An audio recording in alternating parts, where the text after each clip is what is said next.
Guys, welcome back. My name is Foley. You're watching Adventures with Foley.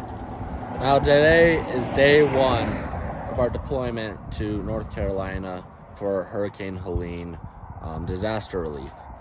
We are on top of the pass right now, letting her breathe a little bit. It got pretty hot coming up the hill, and it is kind of insane how much weight that actually is. That's the most weight I've towed with this truck. It's pretty late in the afternoon. I'm kind of just getting started. That's kind of on purpose for a few reasons. I like driving at night, no traffic, and less people to ruin my day. Alright, a little update. If you see my last video, you know that this truck just had a radiator and two radiator hoses installed. And since then, I've just been having nothing but overheating problems. There's air bubbles trapped somewhere, or the thermostat's messed up, something like that. I've been trying to figure it out, keeping it topped off, bubbling it out or bleeding it out so that you can try to get all the air out. On the flats, it does just fine on these big hills. And granted, I mean, that's 24,000 pounds. It's a lot of weight to pull. But I'm overheating on these hills. So we're on the last mountain pass of our journey. So we're just taking it slow, pulling off to let the truck cool down. This truck has a temperature gauge right now. We're at 212 right now. Once it gets above 230 is kind of the magic number, is when it starts having overheating problems. So I let it cool down to below 200, drive for a few miles till it gets to that 230 mark, and then I pull over and let it cool off again. It's kind of a tiring process, but it'll get us there. Well, I made it to the top of the pass, and it's about, what does it say? 11,500 feet up here. Pretty high up here. It's an insane grade uphill. I had to make a few stops along the way to add coolant, to let it cool down. Made my own hood scoop out of a pair of my jeans and a ratchet strap, but nonetheless, we're still going. Alright guys, a little update. We are almost to Kansas, believe it or not. I don't believe it. And it's not been easy. Eisenhower Pass was really rough. Had to stop 5 or 6 times on the way down or on the way up to let this thing cool. We got off the other side and it went all right. We had to stop maybe 1 or 2 times just to let it cool down. I think the coolant issue is now pretty resolved. It's not fully resolved, but it's better. But I was driving here on the interstate and I blew a turbo boot off of the truck towing, and that really sucked. The hose clamp on it was proprietary from Ford, so you had to replace the entire hose throughout instead of that just one little boot that blew off. And obviously I'm in the middle of nowhere, and there's not an easy fix. I'd have to go to an auto parts store, get it ordered in. I was actually able to take one of the intercooler clamps off of the 6.0, the truck on the trailer, and put it on here, and it has worked so far. We've gone probably 30 miles on it. It hasn't shown any problems. The one thing I did notice, we're kind of watching our, you can't see it, it's all blurry, kind of watching our temperature and then our RPMs right now. The speed limit on this section is 75, but at 75 miles an hour, I'm pushing my oil temp, and my RPMs are around 2,700 to 3,000, which is a lot for a diesel. Right now, I'm cruising at a mere 55 miles an hour, and my RPMs are around 1,200 to 1,500, which is a lot easier on the engine. So it'll take us quite a bit longer to get where we're going, but hopefully it makes it there. Yeah, once we get out there, I'm thinking I'll take my truck to a dealership or a service department. I know how to work on vehicles pretty well, but when you don't have a shop, and I didn't go to school for diesel mechanics, I went to school for chassis fabrication. It's kind of difficult to know everything, and in a sense I kind of want it done to the specifications that are needed for this. So we'll keep going. We'll see how far we get. All right, guys, we're in Kansas. We've been in Kansas for maybe 10 15 miles. Pulling over here just to check straps, check all the chains, everything like that. Truck is running great so far. Our little makeshift turbo fix is holding, and then we're not overheating. So let's keep the good luck going. It's currently like 2 in the morning. I'm not tired yet, and I'm gonna keep driving until I can. I really want to get out that way as far as I can tonight. So I will update you guys in the next clip. Alright, welcome to a new segment. This segment is called Kansas Thoughts. Kansas is a very boring state and not a fun one to drive through. So, gives you a lot of time to think about really everything. And here are my Kansas thoughts. If I have the opportunity to give something, I want to try to do that. And I understand that a lot of people really wanted to help in my community, but didn't have the time to travel more than halfway across the country to go and volunteer. And so that's why I set up the donation drive. I knew people were hurting like I was and wanting to help the best that they could, and my community really pulled through, and I can't express how grateful I am for all of them. They really made a huge impact on my trip. Instead of showing up with just tools to deliver supplies, I'm showing up with supplies to deliver as well, and that is amazing. And I think my biggest flaw personally is I don't like to give up, and I might have a little bit too much pride. Like I said, this truck has broken down 12 times, and we just got into the state next to Colorado. And instead of calling it quits or calling a tow truck, I worked the problem, as my dad always said.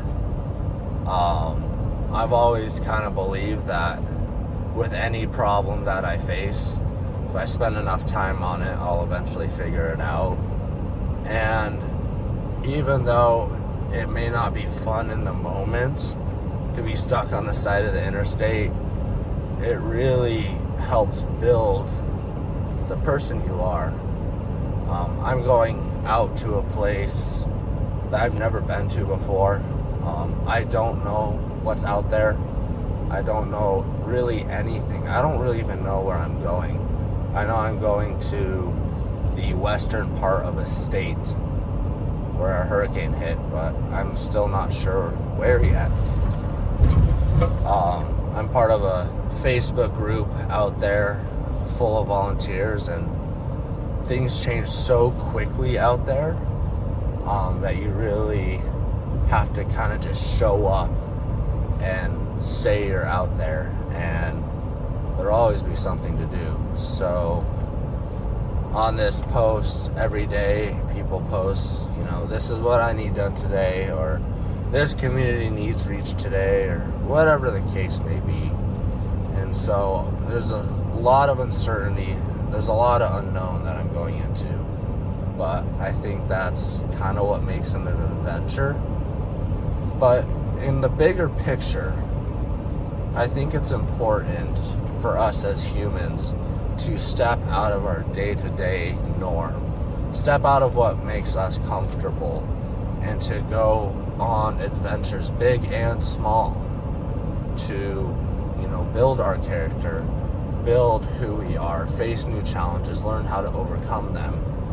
I think that's the reason I'm going to do this. Is one, I just want to help, and two, I want to better myself and to learn valuable skills that I will use the rest of my life. You know, at the moment I have 9 subscribers on YouTube.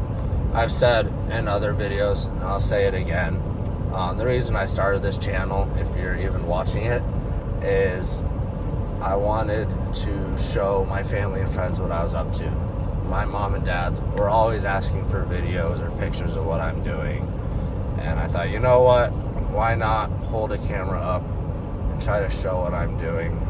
I think I live kind of an interesting life, one that's not normal, and I've gained a lot of experience and knowledge over the years in lots of different fields, and learned tips and tricks along the way, especially when it comes to welding and mechanics and traveling.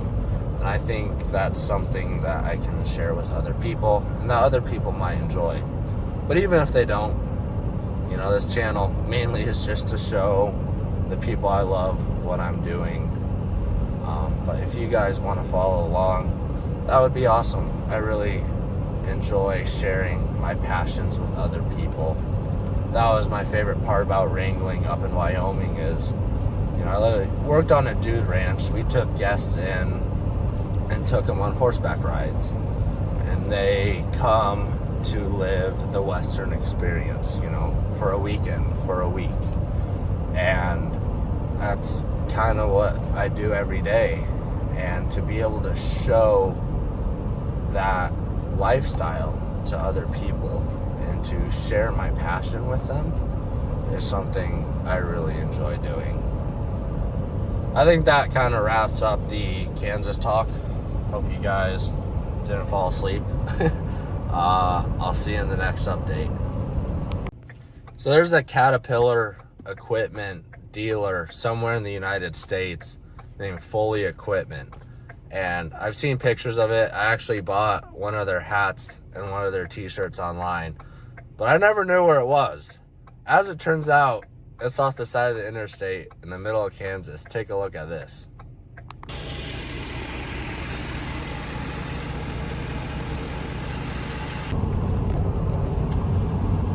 Alright, we're about halfway through Kansas. It is currently 6:06 in the morning.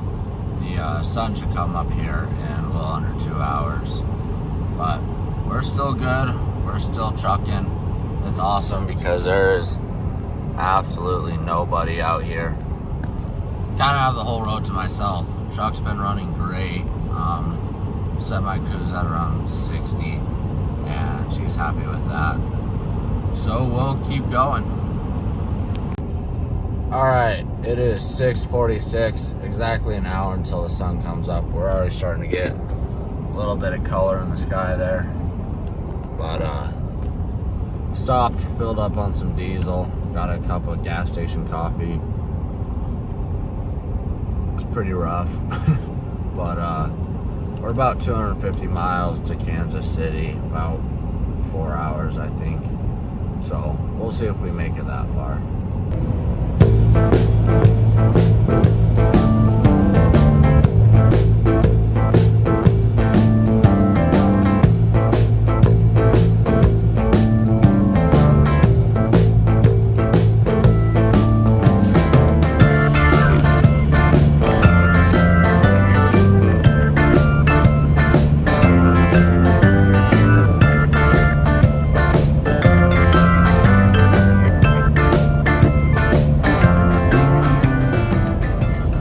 So apparently there's more than one Foley Cat location.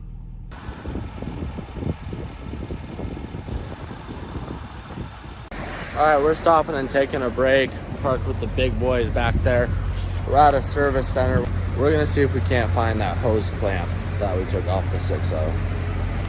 Alright, the guy at the service department gave me this hose clamp for free. Shout out to that guy, he's awesome. But I'll kind of show you what happened. I didn't video it because it was at 2 in the morning and I was on the side of the interstate and I was not happy. So basically this intercooler boot blew off from right here. But it's a proprietary system had like a factory sealed metal ring around it. I just went ahead and stole a hose clamp off of the 6.0, threw it on here. I thought it was going to get me to the next exit, but it survived 150 miles, so let's hope it goes another 150.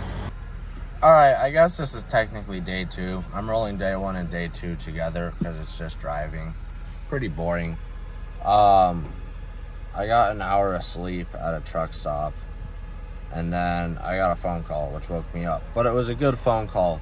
It was from the ministry, Grindstone Ministries. I've been emailing them back and forth for about a week and a half now to volunteer there. They're a really solid group of people, and I haven't heard anything for the last week, and I was kind of bummed out because I really wanted to go out there, and I figured that wasn't going to work out, so I was going to go try to find something to do. But last minute I got a phone call and they accepted my application, which is awesome. So they're expecting me on the 14th, which is tomorrow. We got 13 hours left on the GPS, but since we're slow, it might take a little longer than that. So we're going to keep rolling. You know, I'm kind of driving as long as I can, and when I get tired, I pull over and take a quick nap and keep going. We made a stop at Harbor Freight, just got a few finishing things. I got a hitch riser for the military trailer because it sits at such an angle. And this place was next door. Spangles.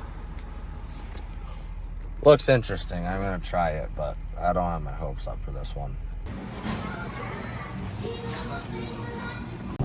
Okay, I got a genuine question here.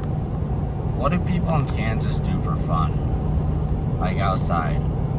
There's no mountains. There's no beaches. I've seen maybe 1 or 2 small lakes. But there's nothing out here. Do they just sit around all day? I'm genuinely confused. Someone from Kansas, please let me know.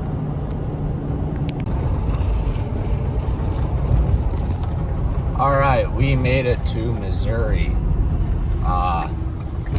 Really glad to be out of Kansas right now. And of course, the second we get into Missouri, we get into traffic. This is why I like driving at night. Alright, we are in St. Louis. See the arch right there? And we're about to cross into Illinois.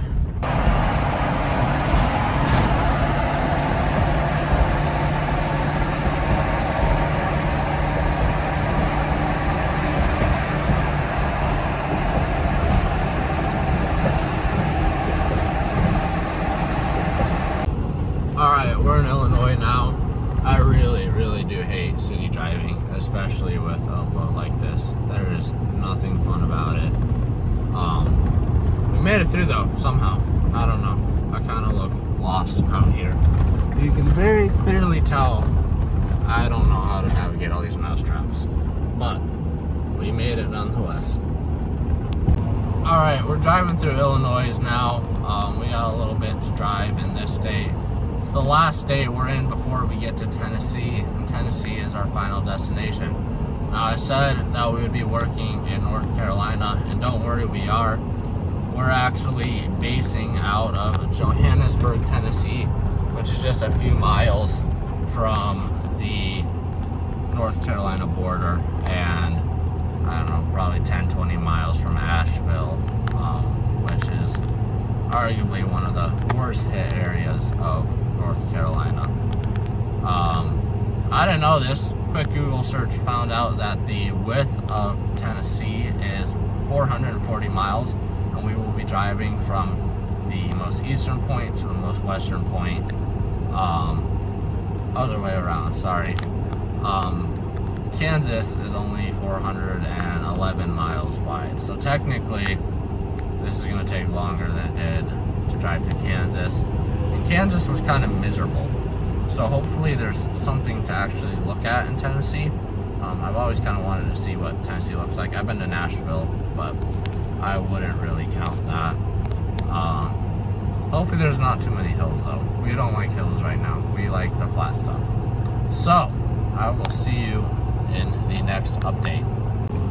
Also worth noting that I got up at 10 a.m. yesterday, and it is currently 10 p.m. here. So I've been up for 36 hours with the exception of a 45-minute power nap. I've taken lots of breaks though, walked around a lot. I don't really feel tired for whatever reason.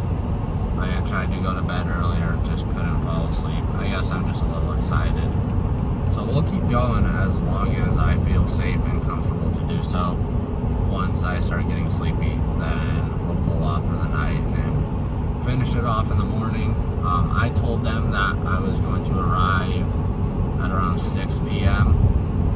The GPS right now says I'll arrive, around, I think it was 7 or 8 a.m. So I gave myself a good long buffer in case, one, something went wrong, or two, I obviously just need to sleep before I get into this. Once we hit this base and we start going out, it's going to be non-stop and it's going to be crazy. So I definitely want to go into this as rested as I can be. There we go, guys. That is 1,000 miles driven in just under 24 hours. We have another 490, I believe, until we get there. So we'll keep cruising. All right, I'm on the side of the road, or pulled off the road. I'm gonna try to get a little sleep, and then I will see you when I get up. All right, I lied. Illinois is the second to last state we hit before we hit Tennessee. We're crossing over the river now, headed into Kentucky for a little bit, and then we'll finally hit Tennessee. All right, we are finally in Tennessee. It's good to see it. Kind of the game plan here. I gotta stock up on some final supplies, so we're headed to old Walmart, get what we need, and then the auto parts store, and then I gotta fill all the gas cans that I have. Most of them are empty because I didn't want to drive across the country without added weight. So we'll go do that, and then we'll start headed east. All right, we're going through Knoxville, Tennessee right now. We have just under 100 miles to go till we get there, about an hour and a half. So I will see you then. All right, guys, I'm 10 minutes out. I'm gonna go ahead and end the video here, and I'll pick it back up tomorrow. Thank you guys for watching. This is Foley signing out.